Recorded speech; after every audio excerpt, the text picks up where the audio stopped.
Yang pertama, kita harus bisa membedakan sumber-sumber yang kredibel. Sumber kredibel tentunya akan membawa kepada informasi-informasi yang valid, informasi yang benar, informasi yang tidak menyesatkan, informasi yang bukan propaganda, informasi yang bukan hoax. Nah, itu harus kita analisis dengan baik dan benar. Sehingga jika ditemukan, dimengerti, dipahami bahwasannya informasi itu tidak benar, maka tidak usah kita sebarkan, tidak usah kita broadcast, tidak usah kita share kepada orang lain atau melalui grup-grup yang kita ikuti. Tidak usah di-share hal-hal semacam itu.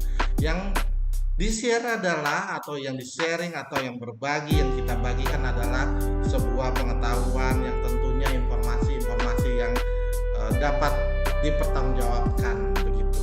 Kemudian informasi tersebut apakah informasi ilmiah, hasil dari akademik, hasil dari ilmu pengetahuan, apakah informasi tersebut sebuah berita yang dimuat oleh surat kabar online begitu. Apakah informasi tersebut hanya informasi satu arah atau membutuhkan feedback begitu. Harus benar-benar dianalisis dengan baik. Apakah informasi itu ditulis oleh pakar-pakar yang sesuai bidangnya?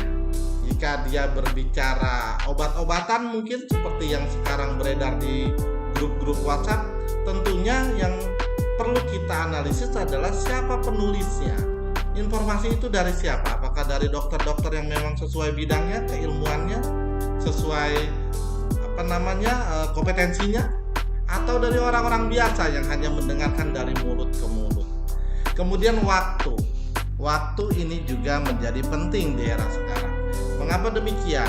Karena informasi-informasi yang sudah 10 tahun lalu muncul kembali di grup-grup media sosial, di jejaring sosial, yang tujuannya adalah membuat propaganda, menghasut, bahkan begitu ada kasus diambillah foto-foto atau video 5 tahun lalu yang tentunya tidak relevan, bukan kasus yang sebenarnya.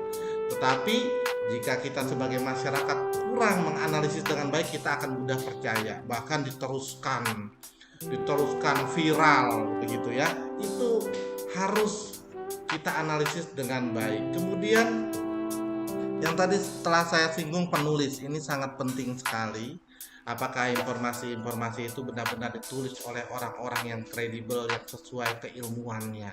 Itu menjadi benteng kita dalam menggunakan berbagai informasi di era teknologi informasi seperti sekarang ini. Jika digunakan dalam bidang pendidikan, apakah yang dijelaskan, informasi tersebut yang dijelaskan, yang dituliskan, atau artikel tersebut yang ada di berbagai media sosial dan grup-grup WhatsApp kita, apakah itu benar-benar ditulis oleh orang yang keilmuannya sesuai? Begitu. Kenapa? Jika saya saja berbicara tentang kedokteran, tentang syaraf begitu, obatnya ini, obatnya rebusan, obatnya daun singkong, obatnya biji rambutan dan lain sebagainya, itu kan tidak sesuai. Hanya dari mulut ke mulut dan belum tentu kebenarannya, belum tentu ilmiah, belum tentu khasiatnya. Bahkan jika salah dalam bidang kesehatan mungkin akan berakibat lebih fatal terhadap pasiennya. Begitu juga dengan pendidikan.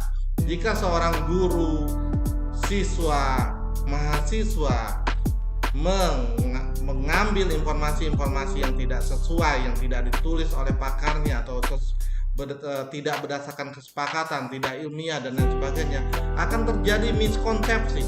Yang diturunkan kepada siswa itu salah, yang diturunkan kepada mahasiswa itu salah, sehingga akan fatal sekali bagi dunia pendidikan dan tercapainya